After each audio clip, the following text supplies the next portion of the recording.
जनता बेहाल, सियासतदान मालामाल। जी हां, पाकिस्तान की यही कहानी है। लेकिन दुबई अनलॉक्ड की रिपोर्ट से पाकिस्तान में हड़कंप मच गया। बड़ी खबर, पाकिस्तान की जनता बेहाल है और सियासतदान मालामाल हैं।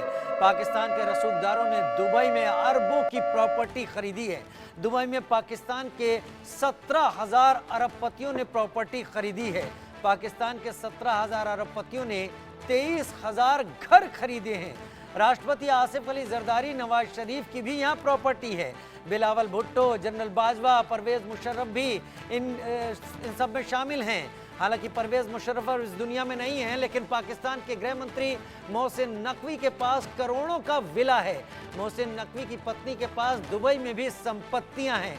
यानी पाकिस्तान आटे आटे को मोहताज है, दाने दाने को भी कहा जा सकता है या रोटी रोटी को भी कह सकते हैं। लेकिन हालात ये है, मोहसिन नकवी की पत्नी के पास दुबई में एक संपत्ति, राजनीतिक हस्तियां, प्रतिबंधित लोग और कई अपराधी भी ऐसी संपत्तियों को रखने में शामिल बताए जा रहे हैं। भले पब्लिक को सैकड़ों रुपए किलो टमाटर लेना पड़े या फिर कई दिनों तक बिना आटे के काम चलाना पड़े, लेकिन भाई एक बंगला बने न्यारा, वो भी दुबई में हो तो और भी प्यारा।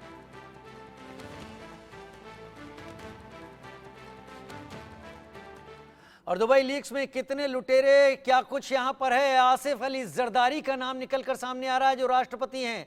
नवाज शरीफ जो पाकिस्तान लौट आए हैं, पूर्व प्रधानमंत्री। बिलावल भुट्टो पूर्व विदेश मंत्री और सुनाया फिर विदेश मंत्री बन रहे हैं। परवेज मुशर्रफ पूर्व राष्ट्रपति और सेनाध्यक्ष। शौकत अजीज पूर्व प्रधानमंत्री। जनरल बाजवा पूर्व सेना प्रमुख। सिंध के सूचना मंत्री शर्जील मेमन। MNA इफ्तिकार बेग, PMLN के एहसानुल हक बाजवा। कई सारों की फहरिस्त है जो दुबई लीक्स के जरिए सामने निकल कर आई है। और पाकिस्तान के लोग अब तो कम से कम ये समझ पा रहे होंगे कि आटा अगर नहीं मिल रहा है तो आटे की असल कीमत कहां अदा की गई है। अगर खाने को नहीं मिल रहा है तो खाने का पैसा गया कहां। दुबई लीक्स में कितने नाम हैं, तो नाम आपको लगातार बता रहे हैं। आसिफ अली जरदारी राष्ट्रपति, बिलावल भुट्टो जरदारी उनका बेटा, बख्तावर भुट्टो जरदारी और आसिफा भुट्टो एक ही परिवार के सब लोग। नवाज शरीफ पूर्व PM, हुसैन नवाज इनका बेटा है। वहीं कमर जावेद बाजवा पूर्व सेना प्रमुख। साद सिद्दीकी बाजवा इनका बेटा है। इन सब के पास भी दुबई में प्रॉपर्टी है, दुबई में ज़मीन है, घर है, विला है।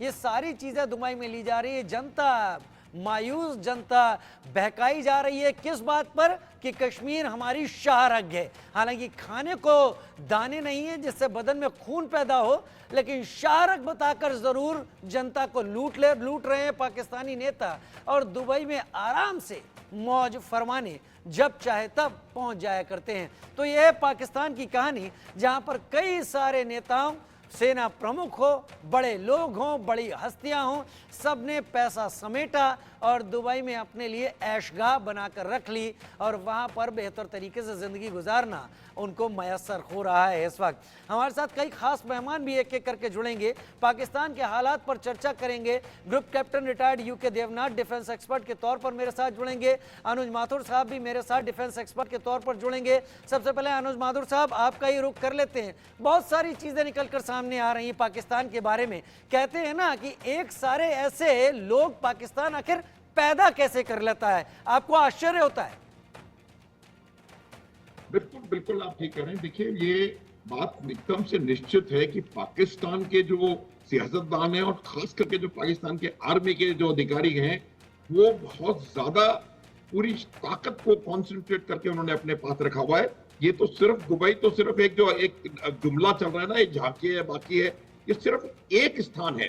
उसके अलावा आप देखेंगे कि विश्व में बहुत जगह पर, चाहे वो अमेरिका हो, चाहे UK हो या कुछ और यूरोपियन कंट्रीज हो, इन लीडरों के, इन नेताओं आप कनाडा भूल गए, कनाडा बहुत जाते हैं।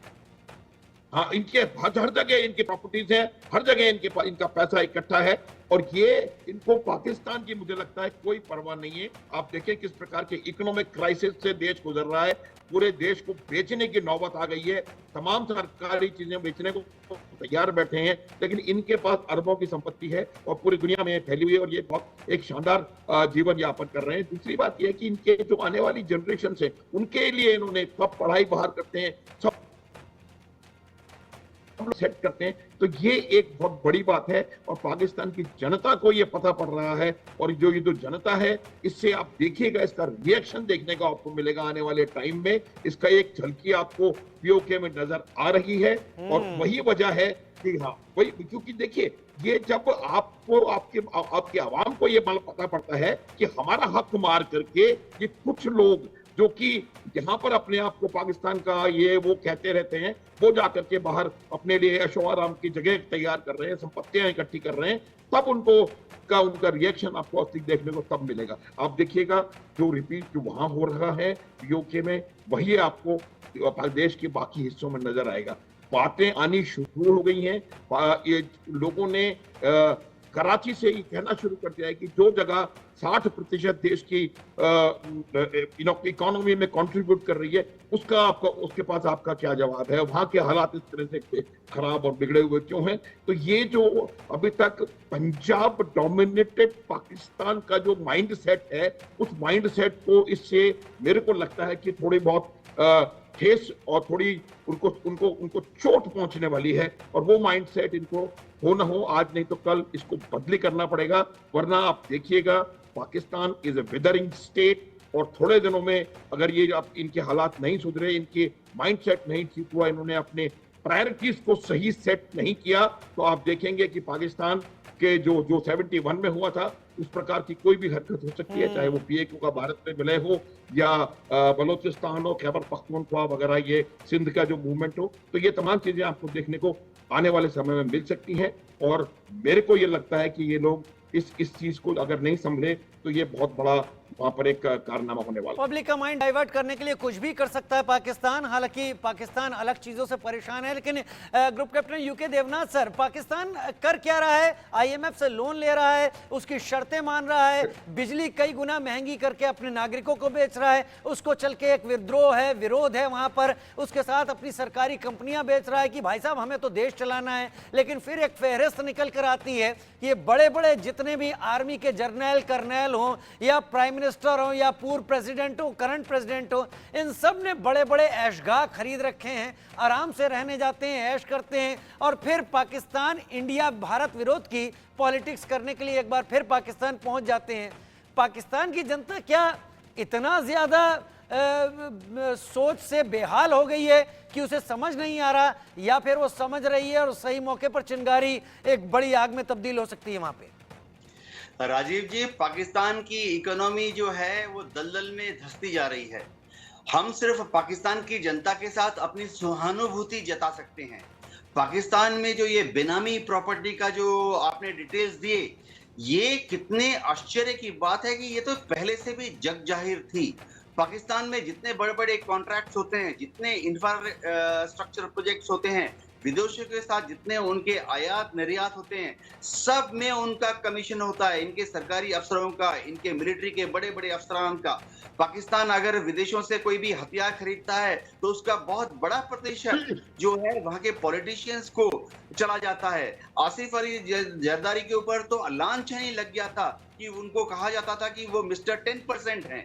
यानी पाकिस्तान में विदेशों में जो भी काम होता है, चाहे वो यूरोपियन देशों के साथ हो, नेटो देशों के साथ हो, अमेरिका के साथ हो, ऑयल एक्सपोर्टिंग गल्फ कंट्रीज के साथ हो, सब जगह अगर वो कोई भी व्यापार करते हैं, उसका एक कमीशन तुरंत इन पॉलिटिशियंस को, राजनयिक्स को और पाकिस्तान के जो एडमिनिस्ट्रेटर्स हैं उनको मिल जाता है। कितने शर्म की बात है कि एक ऐसा देश जिसमें लोग रोटी के लिए, दाने दाने के लिए मोहताज हैं, वहां पर उनकी जो लीडरशिप है, prime minister, president, retired generals, वो सब दुबई में करोड़ों की प्रॉपर्टी के ऊपर बैठे हुए हैं।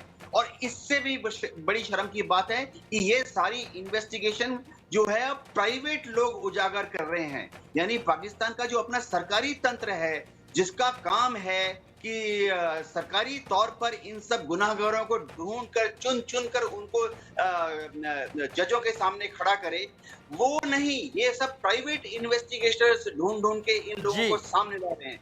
पाकिस्तान मेरे ख्याल से दलदल में फंस गया है, जर्जर है उसकी इकोनॉमी। बहुत जल्दी ही पाकिस्तान कोलैप्स करने वाला है। कोलैप्स करने वाला है। हालांकि देख बहुत दिनों से रहे हैं, लेकिन ऐसा लगता है कि अभी भी कुछ बहुत बचा है जिसे लूटना बाकी हो।